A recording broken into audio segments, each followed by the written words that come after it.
Greetings. Welcome to In Conversation with Trevor, brought to you by Heart and Soul Broadcasting Services. I go beyond the headlines and beyond the sensational. Today I'm in conversation with Ruvheneko Parirenyatwa, a broadcast journalist and media consultant. If you enjoy this conversation, remember to subscribe, to like, and share. Let's get down to some work.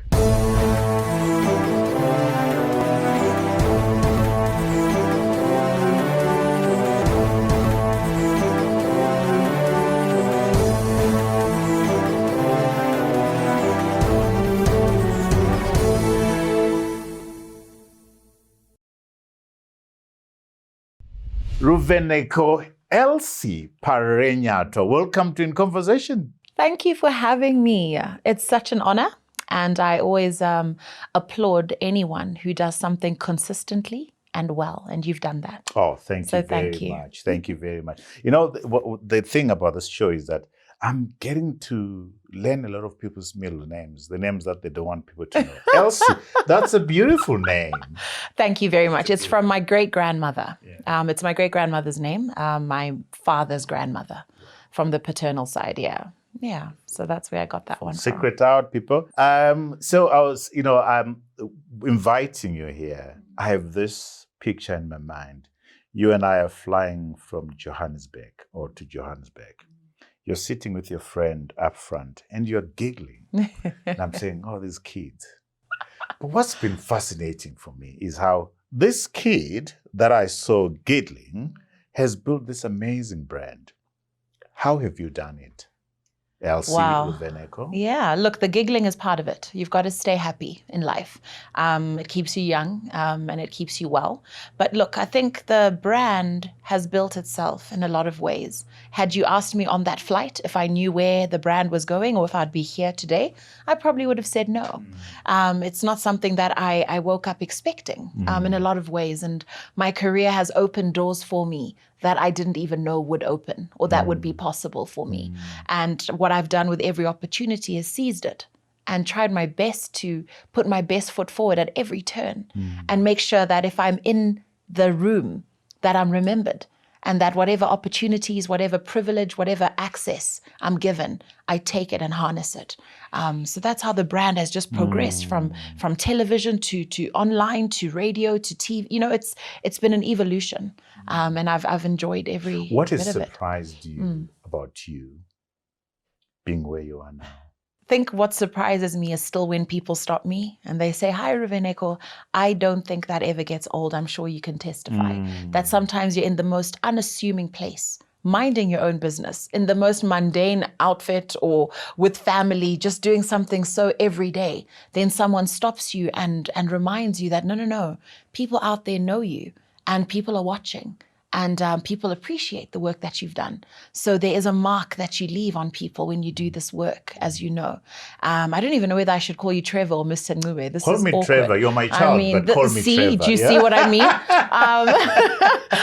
But you know, it's that still surprises me that you make so much of a ripple effect in the work that you do without realizing it. Someone will remind you of a show that you did on radio in 2016 when you interviewed so-and-so, and you're like, how do you remember that?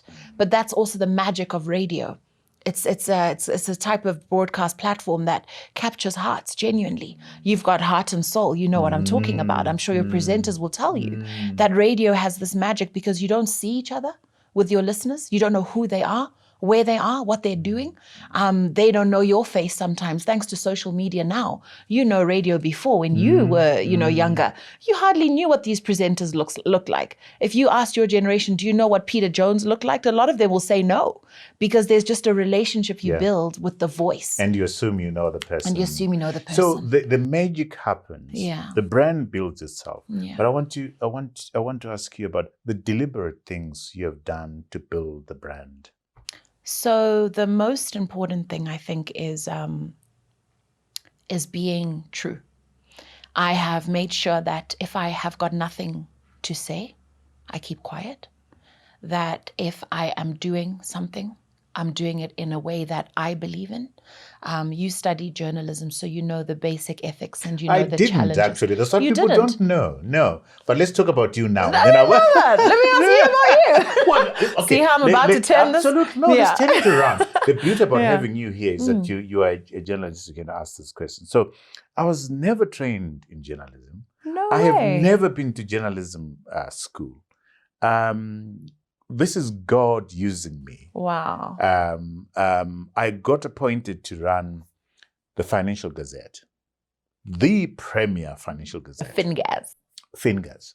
In 1989, without experience, without having been in a newsroom, never. And people gave me 6 months. They said he's going to fail and leave. 7 years after, there I was, then got fired and so forth. But I'm walking God's purpose. Yeah. I'm doing God's will. I'm doing God's work. And He's empowered me to do wow. this. See, I mean, I think you're doing it so well and so professionally that it is an assumption that this is your line. You understand? And also because you've been in this for years, you know. So there we are. But the deliberate things you do. The deliberate things, you know, and it is for me having to say, if I'm going to ask someone questions, and I know the answers, which is 101 with journalism, right? Don't ask something that you don't know the answer to. So you know you've done your research and you ask someone a question as a subject on your show, and they try to avoid what you're asking or to answer smart. And the idea is that you have to pursue. And you have to get the answers. Because once you're putting on a show or an interview, you're not doing it for you and that guest. You're doing it for your audience. And the line that I chose, which was current affairs, people wanted to know. And in the Zimbabwe that we live in, people demand answers because there's so much that doesn't make sense to them. So if you're going to sit down with somebody who is a leader or a mover or a shaker, your responsibility is to your audience to say, what do they need to know and understand about what Zimbabwe is looking like today? So I made sure that no matter what, I pursued the answers. So I think that set me apart in a way. I tried not to be afraid. Because if you are afraid, you don't achieve anything. As you know, fear can cloud everything and stagnate everything. So I would make sure that I put my neck out to say, look, until you've answered me, I'm not letting it go. You know, I was a dog with a bone. And it got me into trouble many times.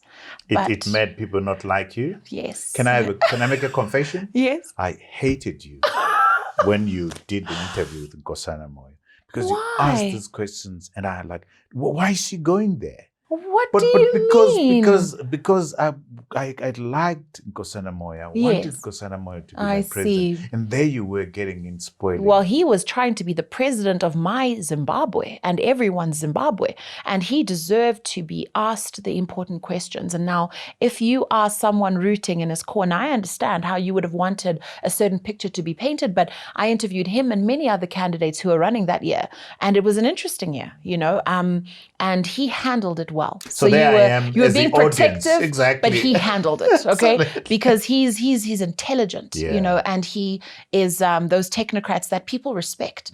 And I really was... But the thing with Nkosana is you'll ask him a question and then he turns it around and asks you a question. That's why I'm saying he's so intelligent. You've got to be careful with your guests. You've got to be careful. You've got to be careful with me because just now I'm about to interview you.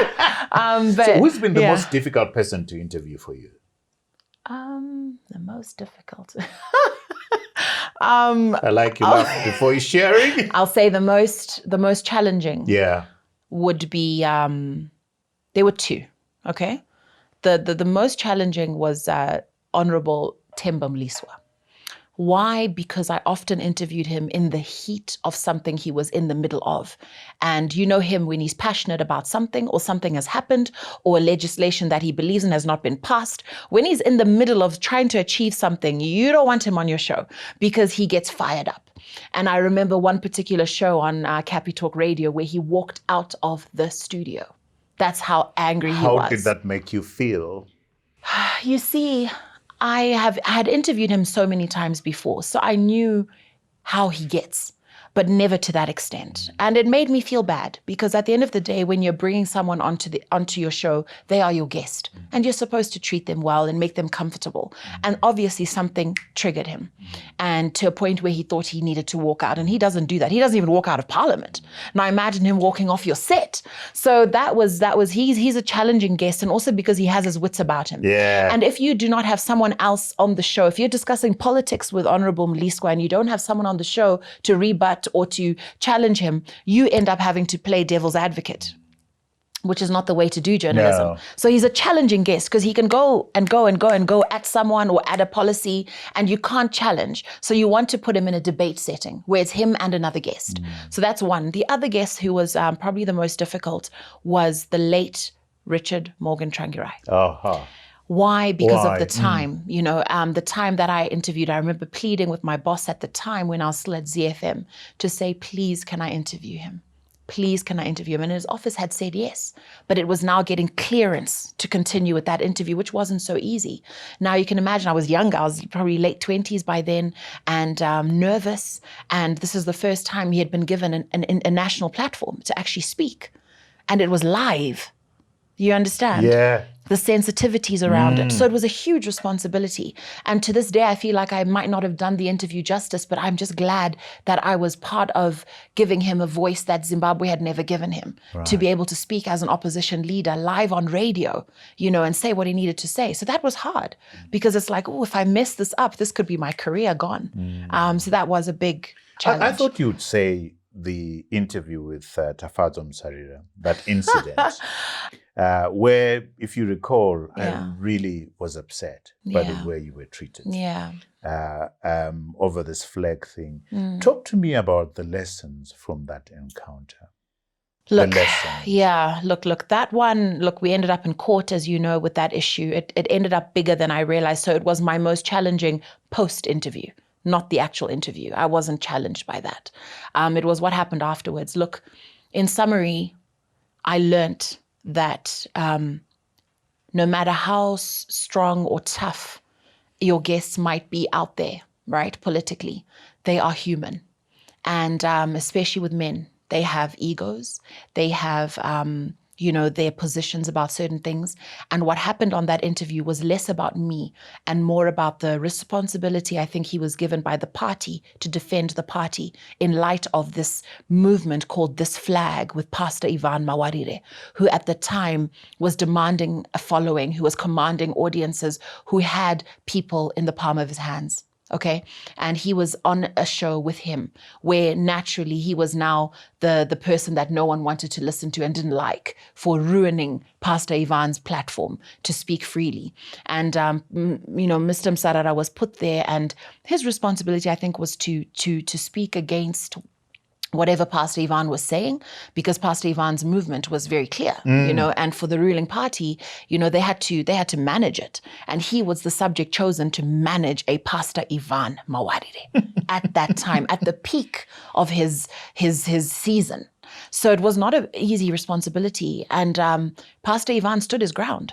He stood his ground. Those gentlemen at some point stood up in the studio. You can imagine it's radio. They're supposed to sit by their microphones. They stood up and were clawing at each other. You understand? So it got heated. And the aftermath, as you know, the social media gallery, Twitter was not kind to Msarara at all, saying, so you should have just let him be on his own. Why did you come on? Your points were not strong enough, this, that, and the other. And perhaps even from his own quarters in the party, people might have said something, So I applaud him for coming, to even come and try and, in that spirit, to try and now be the person that is naturally going to upset people. So it was a difficult one because... Has it been settled in court now? Oh, it's settled. No, we settled it a couple of years ago. Okay. And look, in essence, it was because you get editorial guidance when you do these programs, right? You, as a boss, know that you have to tick off certain things before anything is published, much like broadcasting. So initially that interview was supposed to be Pastor Ivan on his own. An hour before the interview, I was told by my boss that we had to have Mr. Msarara on the program with Pastor Ivan. And I understood the politics behind that.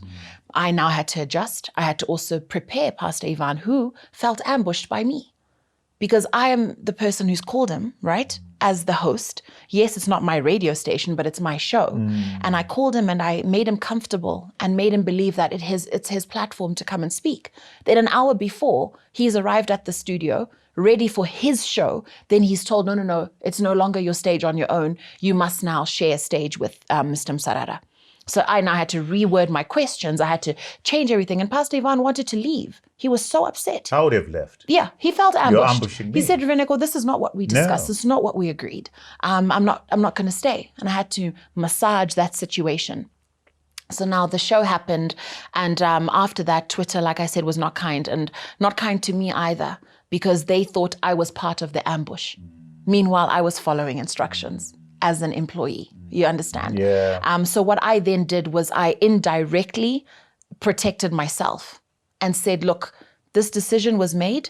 Yes, I had to invite Mr. Msarara, but it was under instruction from my editors and my boss that this is what needs to be done. Yeah. So that's where, it got messy. But you know what? The lesson to take from that really is just that, broadcasting, especially anything live, if you want to get into that game, you've got to understand that you cannot control the consequences. It's different when you're pre-recording something or when you're writing something, but when you're live and you're dealing with current affairs and politics it's live. And politics that will shift a nation or not. It's delicate stuff. It's real stuff. And it was not child's play. So I understood the responsibility. Do you regret it, or you say, thank God I did it and I got the badge for it? No regrets at all. None at all. I just, it was my last show on ZiFM. I was never on air again after that. That was my last show on ZiFM after 5 years. You disagreed with your bosses? They disagreed with me. Okay. To be fair, I did what I had to do. They let me off gently. They told me that they're going to take me off air for a while. I guess there was a lot of politics to manage after that, and I understand.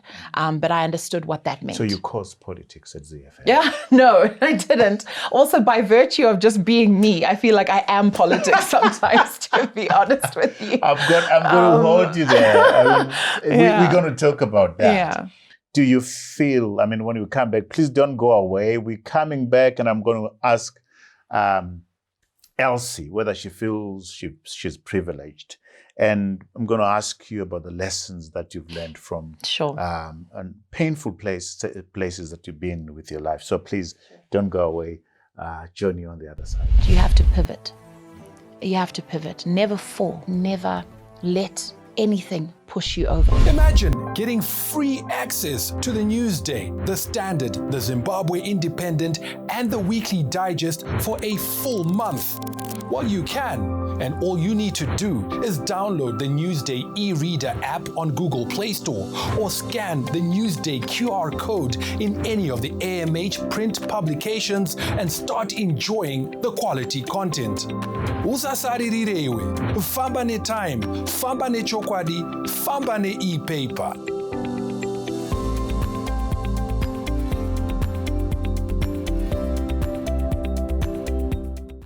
Welcome back to our conversation with Ruvheneko Parirenyatwa, broadcast journalist and media consultant. So the ZiFM door closes, another one opens. And I think life is amazing. When the door closes, it's painful sometimes. I'll tell you what, I got fired at the Financial Gazette. And the day I was fired was a painful day. Day when I expected phones to ring off the hook. Like you said, people know me, I'm a runner. Nobody called me. I was all alone. It was at that particular moment, the worst day that ever happened in my life. At that particular moment. When I look back now, it's the best thing that ever happened to me. Yeah. Best thing. It opened doors for me. That's it. What did this door open for you? So straight after that, I decided to use the audience that I had built, and I started my own online program.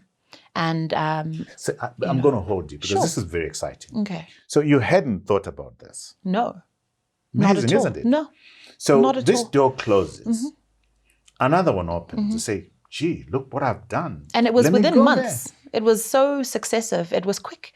So what happened was it was just when Facebook had started these Facebook Live things, and Zimbabwe had not done it yet. So at the time, I had built a small little team of sorts as we were planning to get into something, but we weren't ready.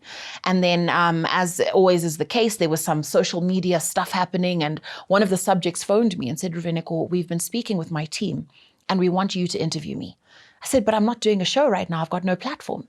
And the person said, no, we have to create one. Like, we just need a place to speak. So I sat down with my team. I said, gents, we've got to put together a show, and we need to try this Facebook Live thing. Do you know that my first Facebook Live interview was recorded from my living room in my house with 2 cell phones? Cell phones, forget cameras, forget lights, 2 mobile telephones. And we learned how to use Facebook Live. Basically, we spent that night awake, learning how it works, trying to see where to plug in. And we had already gotten people, when we advertised the show that afternoon, we had already gotten people from the UK, especially diaspora, who wanted to advertise on the program because they knew how big it was going to be because of the subject in question. And we literally learned on the job. I have behind the scenes footage from that moment. And it's a keeper. It's a keeper. So we started Ruvheneko on Facebook Live. What do you, but I'm always passionate about the lessons we learn from these things. What lesson does that teach you? But much more importantly, not you, perhaps you've been through, but people watching you who are sitting there, there's nothing for me to do, there's this and that. Yeah. What are the lessons that you extract from that? Is that you have to pivot. You have to pivot, never fall. See, I used to play basketball quite competitively, even for Mashonaland and all that when I was in high school. There's a position you play basketball in called the triple threat position. Why you play in that position is that if someone comes from behind you, you're so firmly rooted on the ground that you can't be pushed over. But you can navigate every position. You can shoot, you can dribble, you can do everything. Now, you're pivoting on one foot each time with basketball, right? So that is the life lesson I took from that almost fall at ZiFM. It wasn't a fall. It just pushed me and made me pivot. And so that's the life lesson I would take, that never let anything push you over. Because you see, even in the Bible, they talk about, a righteous man falls 7 times. But I think falling, take it with a pinch of salt. You don't have to hit the ground. You understand? You can stumble. And that's what I take from that. I pivoted so quickly. And I took the audience that Ruvheneko had. You see, there was a ZiFM audience that were loyal to the station, that would always listen to ZiFM and still do. Then there was the audience Ruvheneko was building that went with Ruvheneko where she went. And I didn't realize that. I didn't believe in myself. I didn't know that. So when I started the Facebook program, not only did I take my existing audience that listened to ZiFM to listen to Ruvheneko, but I also then built another audience that was on that new platform, which was Facebook. Fascinating. And YouTube, and predominantly the diaspora. I am grateful to the Zimbabwean diaspora. Why didn't you believe in yourself? I think, to be honest with you, it was when you work for someone, okay, when you're an employee, your focus is to please your boss. It is to keep the station alive. It is to keep your job. It is not necessarily to serve yourself. And there's something that my boss used to call stationality, saying that no one is bigger than the station, saying personality versus stationality, that a radio personality should never be bigger than the station, which is impossible at some point, to achieve, because some brands and personalities do become bigger than their networks or their platforms. So that's what I hadn't tuned my mind to think that Ruvheneko can stand on her own and be someone on her own. The lesson there that I really keep on emphasizing to the audience there, which you've just shared right now, is your promotion comes where you are. Your promotion comes at what you are doing. You don't rubbish what you're doing thinking that your promotion is from an employer who is non-existent. The audience, you worked to get that audience. That's where your promotion came from. And those are your bosses. Exactly. Yes, the audience are your bosses. That's who we do this for. Without your millions of viewers and subscribers, where would this show be? Absolutely. Where would it be? Absolutely. So you do the Facebook thing. Yes. And what do you do next? So I do the Facebook thing, and then I decide to do dual platforms, which was Facebook and YouTube. Started a studio at Bardale Racecourse, and thankfully we were getting right into election year. So it was also a good time for content. That's where your Nkosana Moyos come in. Dr. Nkosana Moyo, amongst many that I interviewed, Dr. Joyce Mujuru, Advocate Nelson Chamisa, so many people. And again, there now it's your script. Yeah. You're not necessarily asking for permission because remember at the time, there were no rules about social media. There were no editorial controls. Nobody could tell you, don't interview so-and-so. Nobody could say, don't discuss X. So it gave me latitude to do a program in the style of journalism without the limitations of having to, not that I can't follow rules, but that you create your own. I can, if they make sense. So are we now talking about Neko Incorporated? Is this what we're talking about? Yes, that's when it was birthed. Okay. That's when it was birthed. And it became a business because I monetized my channel. I learned how to do all of those things as far back as 2018. You taught yourself how to do those Taught things. myself with my team, Ipapo, on the job. And we learned quickly and we learned well. And it was a lucrative year, so much support. I remember UNICEF was one of my biggest clients. We went to Nyanga to do some interviews there with them.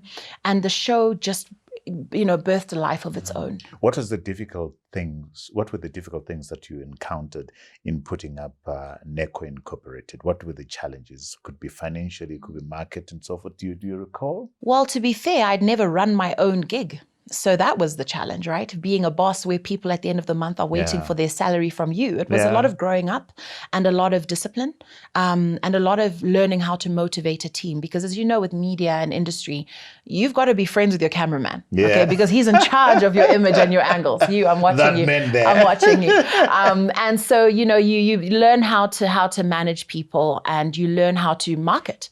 I did my postgraduate in marketing, and you learn how to really apply those principles because everything is about how you sell yourself and how you position yourself, doing the reels, doing the promotions, doing the adverts, doing a clean and solid production, picking the right team to do your filming and your editing, and trusting them with that work. So you see, I made sure that we built a world-class stage. My set in 2018, I look back now and I'm like, was that all those years ago? Yes. Oh, wow. Imagine that. You were ahead of what we're doing. Imagine that, So, I mean, this is pretty tight. You're right. It's not bad. But I must give it to you. It looked so beautiful. Thank you. It looked so clean. Thank you. It spoke brand. It spoke serious work. What do you think? I mean, we've spoken about the brand things happening on their own and the deliberate things.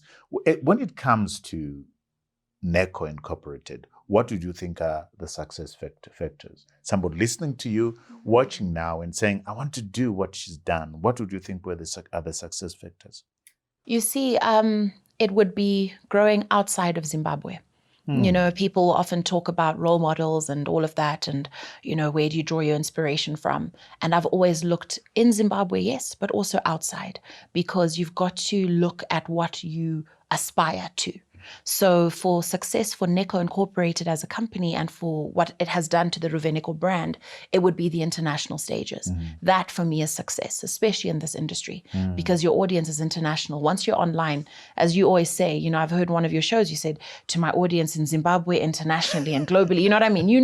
That they are all over the world. Yeah. The eyes are everywhere now, right? You've got the world in the palm of your hands. So the key thing would be to say, if you're going to do something, don't target it to be for Zimbabweans, or this is a show for Zimbabwe, or this is good enough for Zimbabwe. That's not the right standard to have in life. It's a narrow way of thinking, and it's lazy.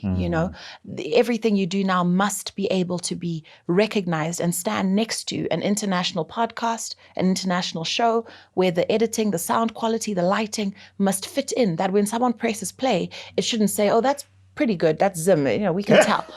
We can tell, Not anymore. Not anymore. There's just no excuse. And this has launched you to become an international director of ceremonies. I've seen you on the stage with President Paul Kagame. You've been to Dubai for the Africa Oil Week. You've been to Equatorial Guinea with the African Development Bank. Yes. What's been the most memorable? First of all, before we go there, take us through your routine, your preparation routine for these big events. What's the preparation routine like? A lot of reading. A lot of reading. If I go to a conference, I want to be well versed with the subject. I don't want to just be an announcer on stage. Sometimes people mistake being able to speak English and being able to be a master of ceremony or a director of ceremonies. It's not just about announcing and saying, next up we have. I try to immerse myself in the subject. I try to arrive early enough. If it's an international trip, I try to arrive a day or two before to acclimatize, genuinely. Even if it's in Africa, you just need to acclimatize, just settle, get to know your client, understand what they want, what's the outcome, because I'm not here for myself. As much as I might post it and it might make me look like I'm doing well in my career, it's a box that I tick to say I've left my client happy and I've served. These are big clients. They are. For them to put me on a plane and say, we want you to come to Equatorial Guinea or we want you to come to Dubai. Aren't there any MCs between Harare and Dubai? I figure there might be. I figure there might be a couple. Yeah. But, there you are being put on a plane to say, no, you come. Do you get nervous? Of course. I'm nervous right now. Of course I get nervous. I tell people that I actually get nervous doing these conversations like I'm doing now with you. The night before in particular and in the morning. But right now I'm having fun. But I do get so nervous. Of course. Of course. It's amazing. And apparently once that nervousness goes, we lose the magic. Then it's done. Yeah. Then it's no longer a challenge for you. It's no longer exciting for you. Your heart must go. So yeah. You I'm sure you know one man called Steve Harvey. Yes. Who made a blunder about the wrong Miss Universe. The Miss Universe, correct. And the world hated him. Briefly. Him. But you know that he sued the Miss World pageant because it wasn't his fault. It was on the teleprompter. He was reading the teleprompter. Correct. And if you try and Google that thing, you won't find it anymore. You'll see images, but you can't get into it. What's your biggest mistake on stage? Biggest mistake on stage. Have you ever done a Steve Harvey? No. Not to that extent. You might, so for example, when I started doing government events, there's so much protocol, as you know. And I hate protocol. I do not do protocol. Yeah, protocol is technical and you learn how to do it properly over time. When you're still starting off, you think you can pull it off yourself, but any event that has a government official, whether it's a minister, a councillor, anybody, let alone a president, please make sure you've gotten the script, okay? Because you cannot pull off protocol on your own. So I think I couldn't tell you which specific event, but I know in the beginning once or twice I blundered protocol because there are certain people, you can't announce certain people before other people because there's structures and there's hierarchy. So, you need to and human beings have egos, they'll get upset. Why was I called before? You see, amazing, the office of the president and cabinet will sit you down and say, ma'am, with all due respect. So protocol is important. Look, it's part of the job. You just have to do your homework and be fully prepared. You can't blunder stuff like that. But it has happened, especially in the beginning. But now I make sure if I don't know, I'll find a way around it. Yeah. I will, or I just simply won't announce it, or the show will not begin until the correct office has given me that list of protocol. Because exactly. That's the truth, because I'm on the stage. So you've spent some time with President Paul Kagame.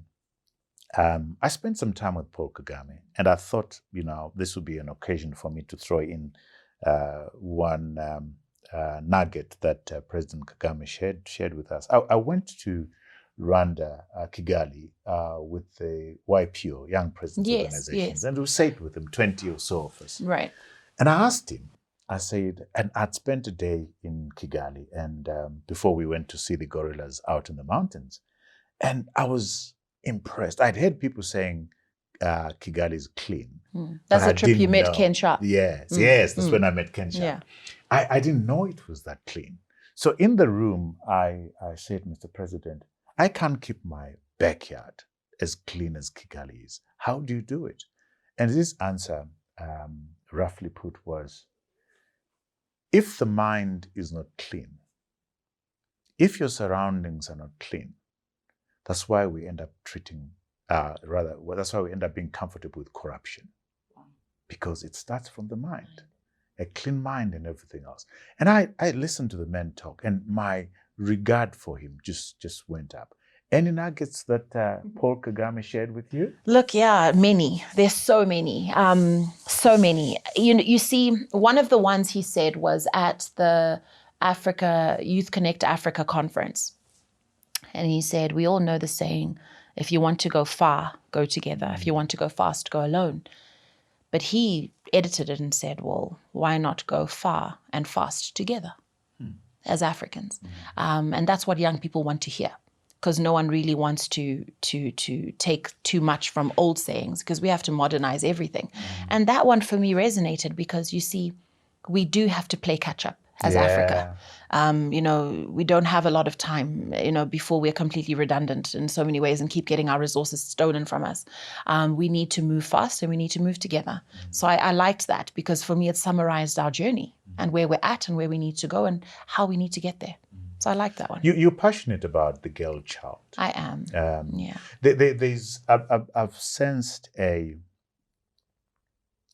slight change in the conversation about the girl child. And that change is the boy child is being left behind. Is because because we're focusing on the girl child. And we actually disempowering our young men. They are having to get married to these strong women who've been empowered, and they've not been empowered. Nobody's taken care of the boy child. Is that your sense, or you haven't come across that? Look, I hear what you're saying. Our generation has a big job in raising sons, right? The sons we birth now, panebasa, because the women that we're raising as well, like you just said, are going to be incredibly strong. And they're going to be so different to what women were in the past. But it's going to be a long way before men are disempowered. I completely agree that the boy child needs to be educated on their rights as well, because I understand that there are instances where young boys and men in homes today are getting abused by women because of the launch that women have gotten and the understanding of our rights that we have suddenly been awoken with. But I don't think it means the boy child is being disempowered. And it shouldn't mean that. I've never been one for equality. I also think equality is a low bar for women. I think that everything that sorry, not sorry. I think that everything one achieves should be purely based on merit, not gender. Even the gender quota system upsets me in a way. I understand why it's there. I understand why it's there in countries like ours, where women have not always taken the reins. I understand it's a way to push us into it. But look at the last election, we didn't even fill the quota. So the question is, do we even want some of these leverages we're given? So I think we need to be careful how we word everything. So in that instance then, if there's one thing you could do to continue to empower the girl child, what is that one thing that you would do? Look, it's to remind us that where our strength lies. The one thing I'll say is that it sounds very cliche, but I want you to hear me. Yeah. Is that we should never depend on anyone, especially not a man. I believe in love. I'm a romantic at heart. I believe in all those things, but I strongly believe that a woman should be able to stand on her own before she has to lean on somebody. Powerful. And for me, that message could not be said louder. We talk about a table, and in a relationship, who's bringing what to the table? The feminists will say, I am the table, which is an extreme end of it, but I just say, let's look at how the economy is in this country, for example. We just can't afford a single income household. I don't care who your partner is. I don't care how many homes he has, how many cars he has, how deep his pocket is. But as a woman, put something. So I think that for me will take away so much desperation that young girls have. The students at the UZ, at the Africa University, at any university, and I'm not singling out those ones, but I'm mentioning them because they come up a lot in news headlines and we can't run away from that. Absolutely. Why is it that by commonality, we're constantly hearing kuti vaskana veku UZ vanimskanzwa? You don't want to be branded that way. No. And so young girls need to understand that their power is within them, to be honest with you. 70% of agriculture in Africa is in the hands of women. Ruvheneko, how do we do that? How do we make the girl child fully realize the power is within them? We need to make it attractive. We need to make it attractive. Us women who have platforms and voices need to use them correctly. Fathers like you, I heard your Father's Day message that you put out the other day. Happy Father's Day, by the way. Thank you. You put out a message and you talked about how, you are handing over what you can to your children, and how your father used to buy newspapers, when you were younger and you started reading them from the age of 7. There are things we instill in our children without realizing it. And as a father, as a grandfather, as a partner, as a spouse, as a man, the kind of woman that you are around every day, whether it's your mother, your sister, your daughter, your cousin, your niece, impart the right things into them. Don't make them feel bad for being strong. Don't make them feel bad for being independent. Some narratives today in 2023 still say to women, don't be too strong, you'll make your man insecure. Sorry, why is my man insecure? So then we come down to what we're teaching the men. Yeah. So it's a combination. We can't just teach the girl child without also teaching the boy child. The two go hand in hand so that the two can be compatible and manage each other in today's world. I'll stop you there. As we stop, please don't go away. But, is Ruvheneko Parirenyatwa privileged? And the pain that you've gone through, your divorce, your pregnancy, I want us to go to that place, not because we want to go to that place, but because of the lessons that sit in that pain. Please don't go away. See you on the other side. There's a shame that you carry to say, I could not carry a child to term. My womb is not fit for motherhood.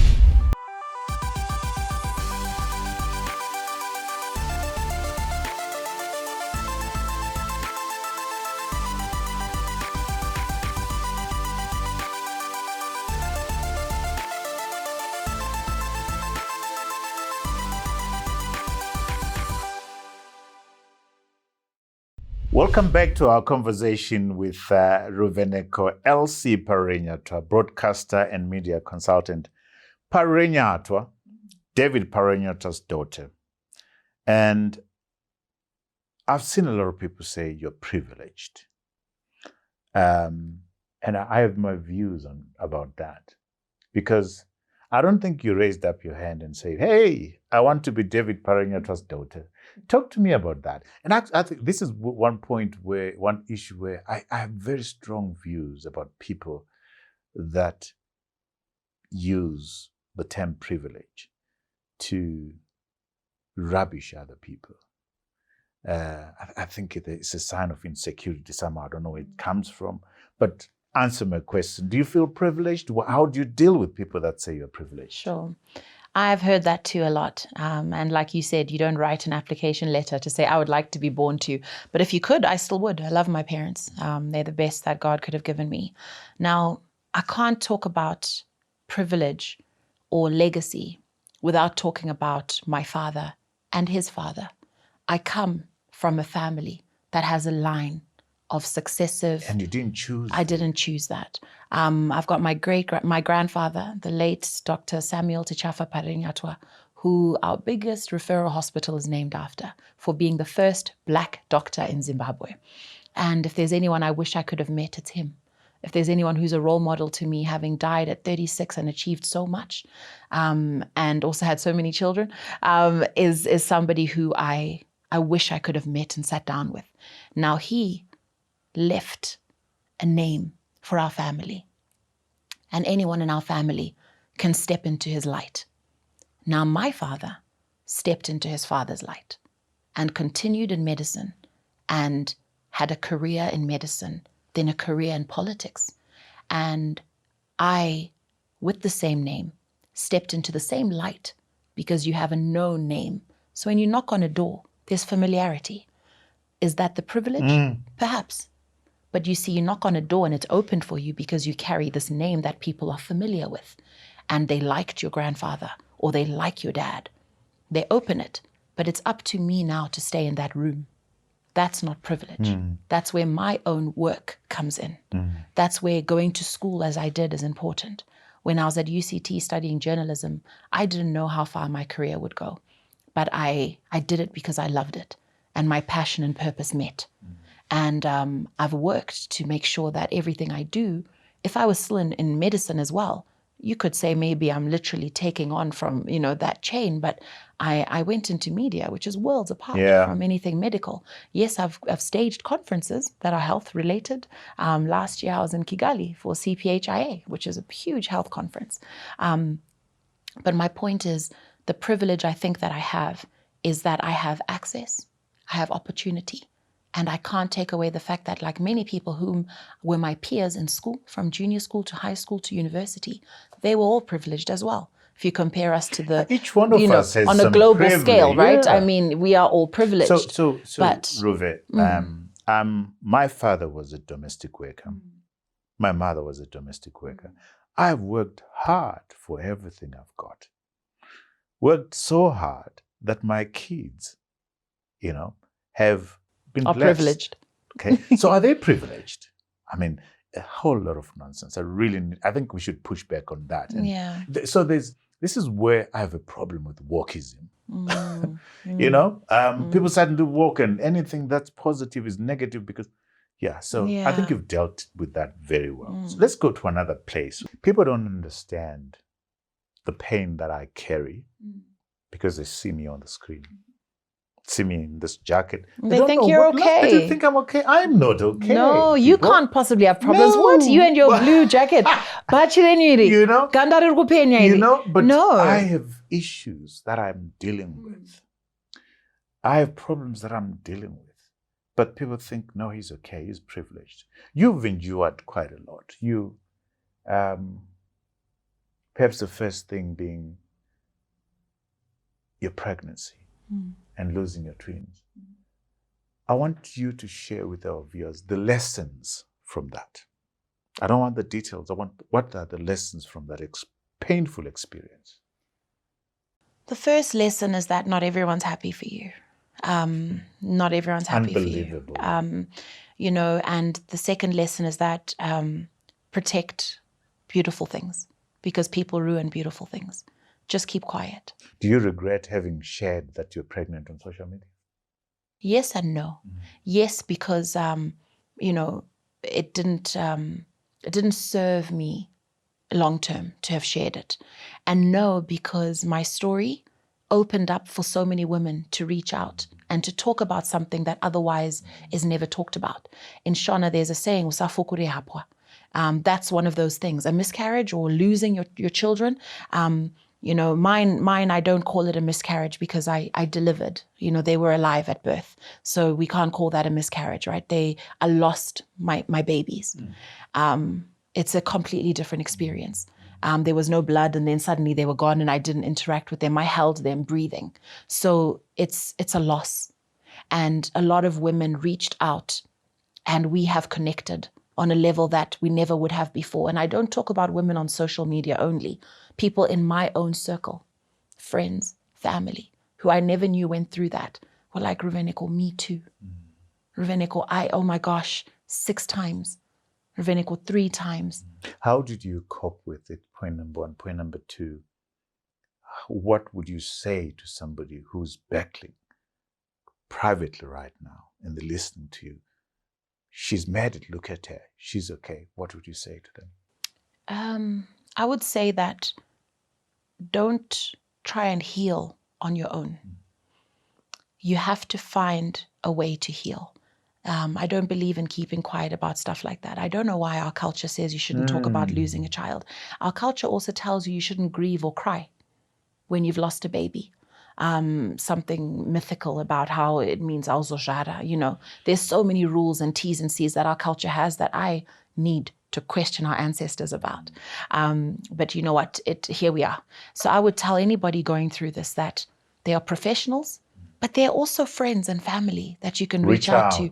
But you see, there's a shame that women also carry with that, because especially if it's your first attempt at trying to be a mother, you then feel like a failure.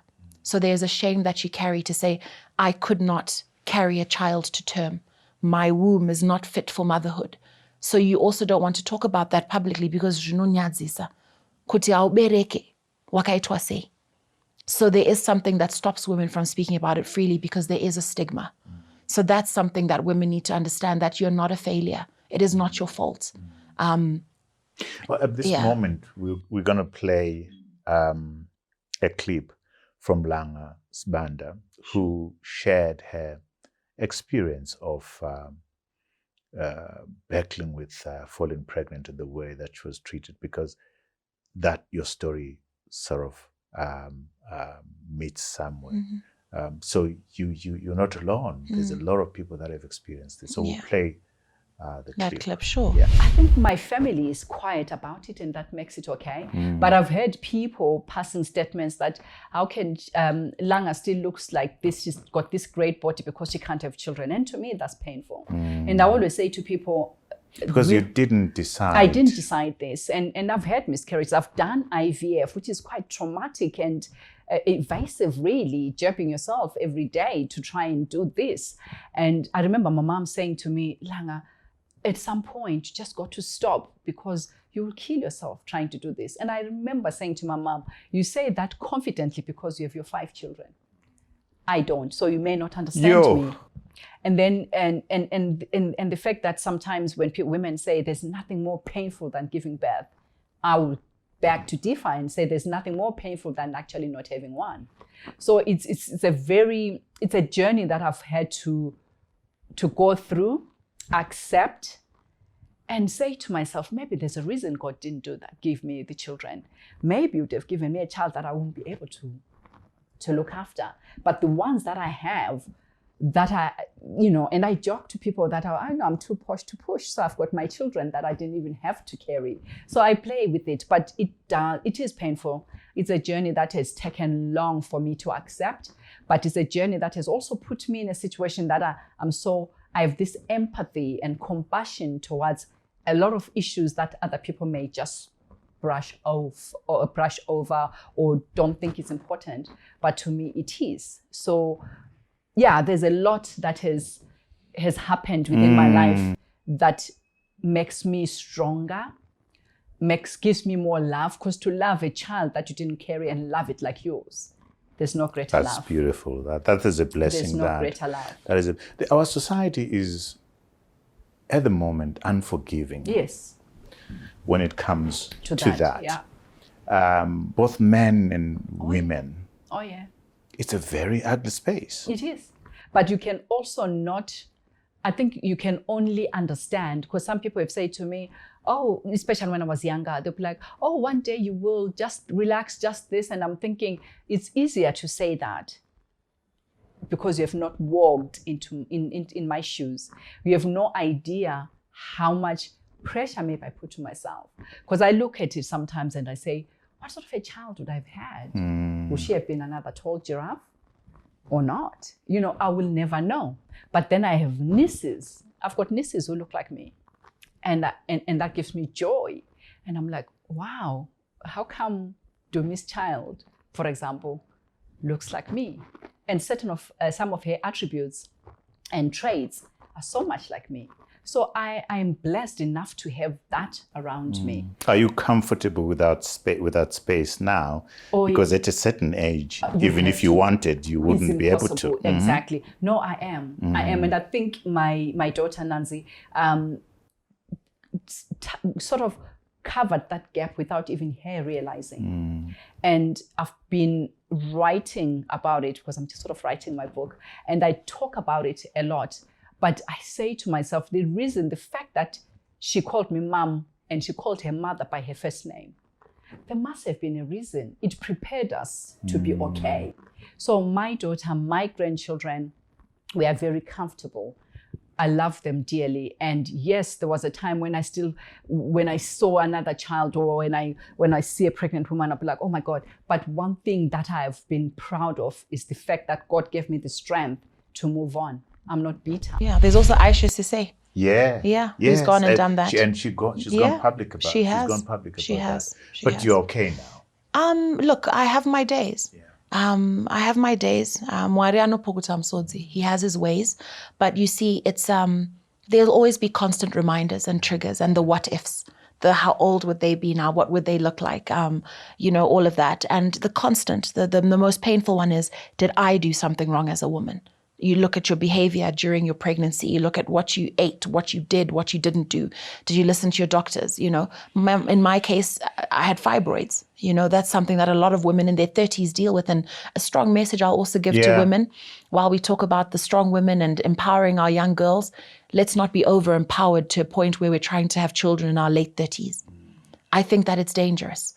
I think that it's good to pursue your career and an education, but there's a reason why our mothers and grandmothers had children in their early 20s and their late 20s, because your body is built differently. They never suffered fibroids because fibroids tend to affect Black women over 30, more than anyone. Where did you get your strength?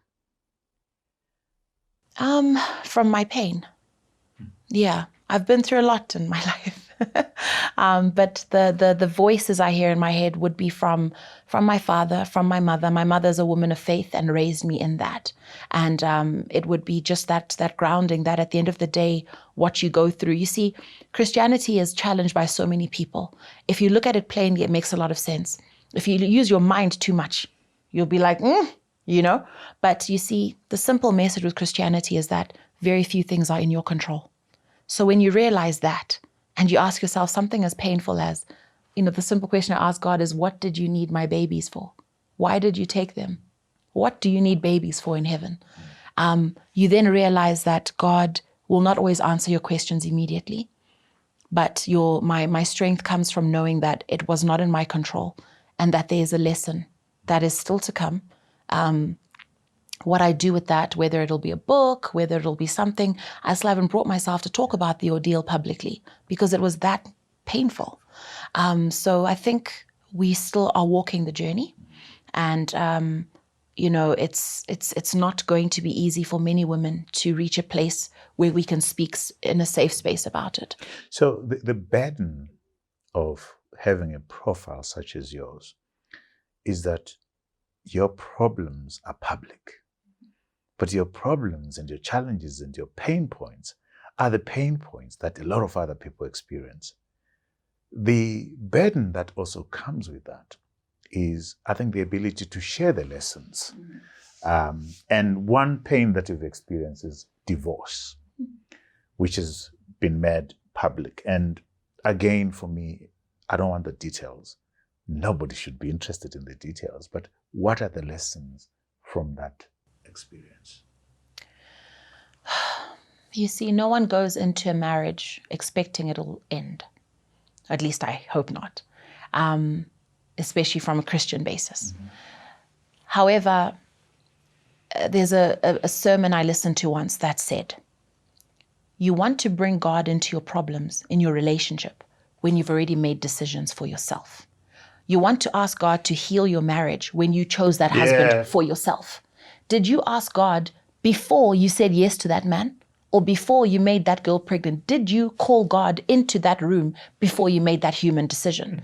So why do you want to work in reverse and want him to now enter your marriage and your home when you didn't consult him in the first place? I like that sermon. You understand? Yeah.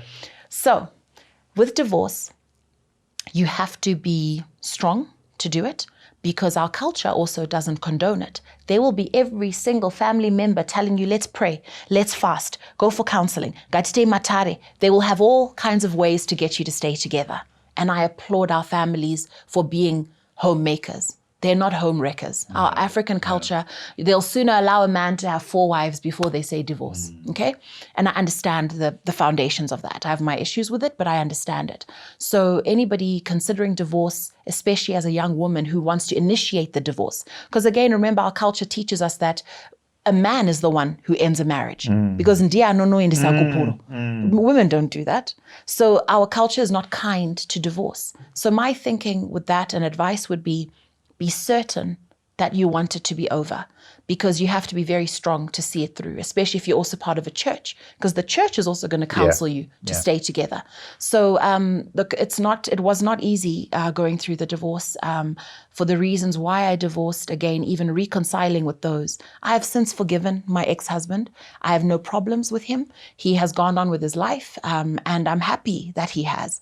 And I think that even with the in-laws that I was married into, there'll always be a mutual respect. And I would encourage anyone who even is divorcing where there's children involved to make sure there is that mutual respect. It shouldn't have to be messy. It shouldn't have to be ugly. People break up. It happens. It happens. Because like I said, the reason you got together in the first place, was it the correct reason? I like the sermon about, did you pray about the man before you get married? Did you pray about the marriage before you got married? Yeah. We tend to go to God when there's a problem, when we should have gone to God and say, shall I marry this man? Wow. You went to Chizipite. I did. Yeah. Before Chizipite, which primary schools did you go to? So I hopped around. Grade 1, I went to convent for a term. Then I went to Bishop's Lee for a year. Then I went to Chizi from grade 2. I was a Chizi girl from grade 2 until upper 6. You tend to fly the Chizi flag. I do. With a lot of people. I do. Yeah, and you inspire a lot of people to come to Chizi. I hope so. Yeah. It's the best school in Zimbabwe. Come on.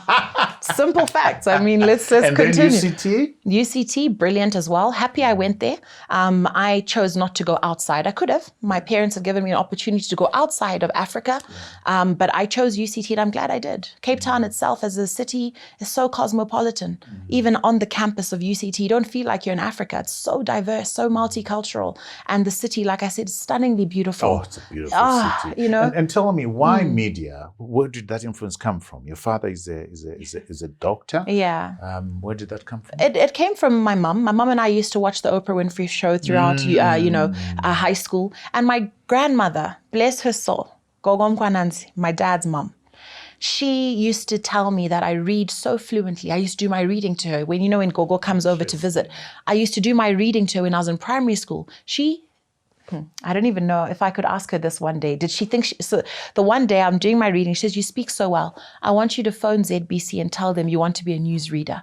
Do you know I actually phoned ZBC? I was probably in grade 6 and I said I want to be a newsreader. I'm sure the person on the phone just had a tickle and they talked about me over lunch. But, she always said your command of the English language, is amazing. And my high school teachers, my English teacher, my drama teacher, my French teachers, they all told me that one day I'll be on television. They said you'll be on BBC and I was on BBC Africa. I did work with them for about 2 years. So I have lived up to that. So the seed was sown from a young age. What's the next big thing for Elsie Ruvheneko? So the next big thing for me, you'll see. But what I can share is that my company, Neko Incorporated, is not just taking the Ruvheneko brand to international stages, but as an agency, registered, as it should be with Praz, with Zimbra, with, Zappa, all of that. We want to bring back some magic to Zimbabwe advertising, where if you remember the days of the famous Chibuku advert with the man who rolls up his trousers and listens for the Chibuku truck, the Tanganda advert, the Ngwere advert, the Perfection Soap, Majiko Kota, all of those ads. I mean, we have the Olivine advert with Tuku and Amara Brown. There was magic in advertising in the 80s and early 90s, something that I don't know what happened.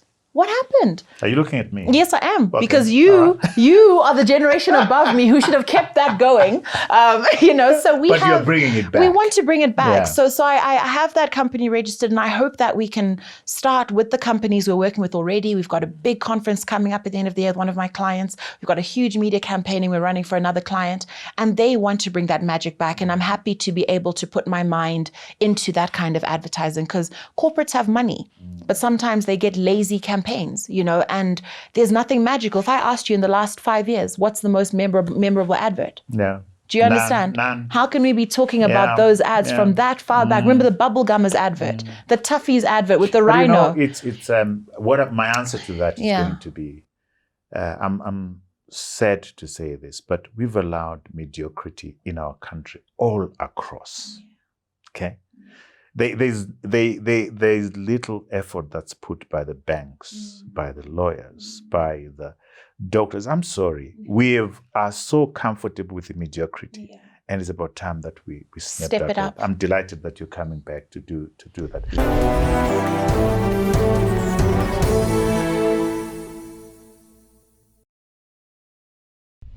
Look, we've been too serious now. Let me ask you some fun questions. Okay, sure. If you had a choice, would you want to be anonymous? Goodness, I wouldn't even know what that felt like. But yes, sometimes yes. I would want to be No, forever. invisible. Forever. No. No. I've got too much still to achieve. We're not done yet. We're not done yet. No. Okay. What's your favorite app and why? My favorite app? Yeah. WhatsApp. Yeah, definitely WhatsApp. I love conversation. I am a conversationalist. Not TikTok? No, I have an account. I don't even know what it does. No, I'm not a TikToker. WhatsApp is my favorite because it's my deliberate audience. It's my phone book. I have full control. Just for chatting? Yes, whereas the other ones, I have got no control because my accounts are public. You don't know who's a ghost. You don't know who's attacking. Yeah, no. WhatsApp. What's your favorite gadget? My phone. Standard. Yeah, my phone. Definitely. When do you... And a Samsung girl. When do you get hold of it? At what time in the morning?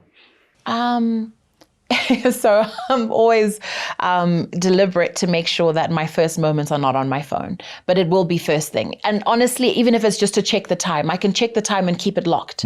So I'm a morning person. I do wake up by 5 a.m. And, I get on my phone actively by about 6:37. Do you have a phobia? Yes. What's that? Cats. Yeah. So if you bring a cat here, you run I wouldn't be here. I wouldn't be here. It's not happening. Katsi. I can't even call it a cat. Katsi. Who is your role model apart from your dad and your mom? I've got a couple, but I take elements from so many people.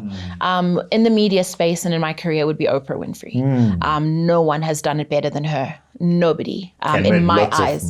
Come on, and had fun doing it. Yeah, do you know what I mean? Thing, and has evolved. Yeah. Her power is evolution. Absolutely. She makes people feel good. She does it so well, and she makes money, and she's built an empire. Yeah. And she's pivoted.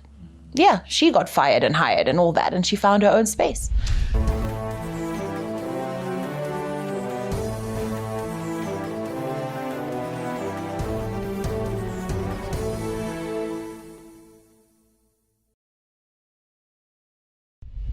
Let's turn to books now. Sure. Our viewers love books. What 3 books would you recommend to our viewers? Okay, so I would start with A Grain of Wheat by Ngugi wa Thiong'o, Kenyan author. It was one of my set books in high school, and it has actually been translated in Shona now in Zimbabwe. Okay. That's how good it is. And I think the Africanacity in it, for me, the way that he describes Uhuru, you could literally place that scene in any African country. The way he talks about the ground trembling on that day. So I need to look for he talks about the sunset, the air, what you can smell, it could be Africa anywhere. Do you get what I mean? And he did it so well, and it's a beautiful story and well written, and that an African man can take the English language and command it so well.